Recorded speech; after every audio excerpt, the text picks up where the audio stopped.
ነፃነት ወርቅ ዛሬ ሳምንት የነበረ ነው። ዛሬ ሳምንት የነበረ ነው። የሚገርም ነገር የተለያየ ሀሳቦቹን እያሰበ ያለው ሰው ነው። የሚሰራ ሰው ነው። እኛም አናቅ የዛሬ ሳምንት የሚያደርሰን እግዚአብሔር ነው። ግን እቺ ዓለም በጣም ታስፈራለች።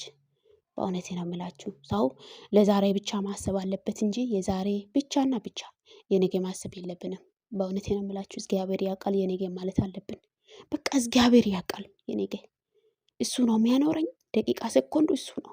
በቃ እግዚአብሔር ያውቃል ብትሉ ነው ደስ የሚለኝ ማለት ነውና በእውነት ልጆቻችሁ በጣም ያሳዝናሉ። ትልቁም እንደዛው እና ታውቃላችሁ እንደዚህ ልጃችሁን ጥሎ በጣም የሚወዱ ልጆቹን እንግዲህ ሞት እኮ ከመጣ ልጆች አለ አይልም፣ ቤተሰብ አለ አይልም። አንዴ ከመጣ በቃ አለቀ። በጣም ከባድ ነው። ለምን በእውነት ነው የምላችሁ ሞት እንግዲህ ልጆቹም ሳላይ በናፍቆት የነበረው ልጆቹን ሳላይ እሱ ኢትዮጵያ ነው ያለው፣ ልጆቹ አሜሪካ ነው ያለው፣ የተለያይቶ ነው የሚኖሩ እና እነሱን ሳላይ እንኳን ሞት እኮ እንደዚህ ናት። ተኝተሽ መቅረት ይቻላል። ተኝቶ እንኳ መቅረት አለ። አፍ ውስጥ የደረገን ምግብ ማዋጥ እግዚአብሔር ነው የሚያውቀው። ሁሉም ነገር እግዚአብሔር ነው የሚያውቀው እና በጣም በጣም በጣም አስከፊ ነው እና እንኳን በቁም ያለው ከስልክ በስተቀር በተግባሩ ሳያገናኙ ልጅና አባት ቤተሰብ እና ሞት ሲል እንዴት ሰው ልጅ እንደሚደነገጥ እንዴት የሚያደርግ እንግዲህ ትረዳላችሁ ማለት ነው። እና ነፃነት ወርቅኔ እግዚአብሔር ነፍስ ይማር፣ አጸደ ገነት ላይ ያርግ።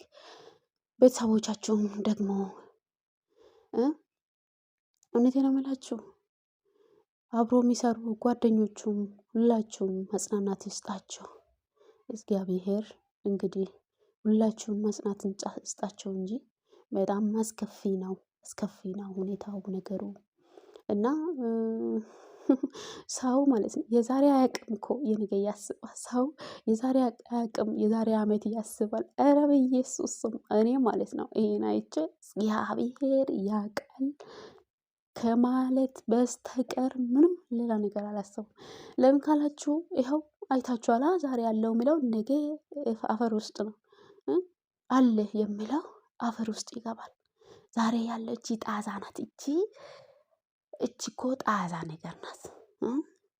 ታይቶ የሚጠፋ ነው ዓለሙ። እቺ ዓለም ታይቶ የሚጠፋ ዓለም ናት እና በጣም ከባድና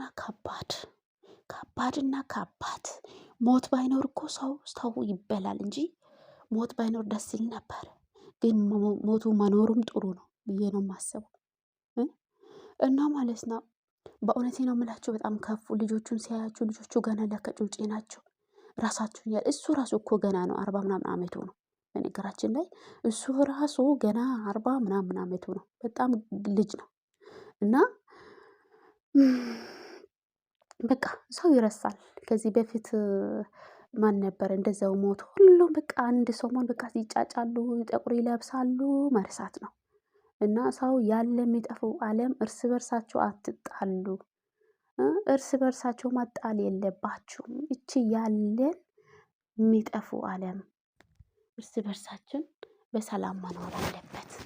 እውነቴ ነው የምላችሁ። እኔ እኮ ይገርመኛል ይሄ ኑሮ ይሄ ህይወት እኮ ይገርመኛል። በእውነቴ ነው የምላችሁ ዛሬን አለን ብለን ነገ የምንጠፋው ዓለም አረ እግዚአብሔር ነው የሚያውቀው በሉልኝ። እስኪ እየሰማችሁ የሚሰሙ በኮመንት ላይ የነገ እግዚአብሔር ያውቃል፣ የአመት እግዚአብሔር ያውቃል። በቃ ከእግዚአብሔር ብቻ ሌላ እንዳታወሩ። በቃ እግዚአብሔር ያውቃል። ዛሬ ማደርን እግዚአብሔር ነው የሚያውቀው። አንድ መዝሙር አለ ሰው ከንቱ ሰው ከንቱ ሰው ከንቱ ሰው ከንቱ ሰው ከንቱ ሰው ከንቱ ጌታ ነው። በቃ አለ ከንቱ ናት እቺ ዓለም ከንቱ መጨረሻ ከንቱ ናት ጌታን እና እግዚአብሔር መስገን ሁሉም እግዚአብሔር መስገን ማለት አለብን። እግዚአብሔር ደግሞ የሚያደርገው ነገር እግዚአብሔር ጋር መከራከር የለብንም። እግዚአብሔር ያውቃል እና ነፍሱን አጸደ ገነት ላይ ያኖር። ለቤተሰቦቹ፣ ለወዳጆቹ ሁላችሁ አብረው የሚሰሩ ጓደኞች ሁላችሁም መጽናናት ይስጣቸው። እንግዲህ እግዚአብሔር ይችላል፣ ያደርጋል። እሱ የሚያደርገው ነገር ደግሞ እሱ ላይ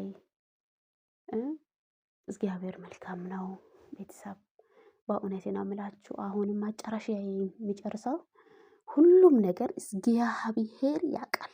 በቃ የዛሬም እግዚአብሔር ያውቃል፣ የነገም እግዚአብሔር ያውቃል። በሉልኝ ወገኖቼ፣ ተባረኩ።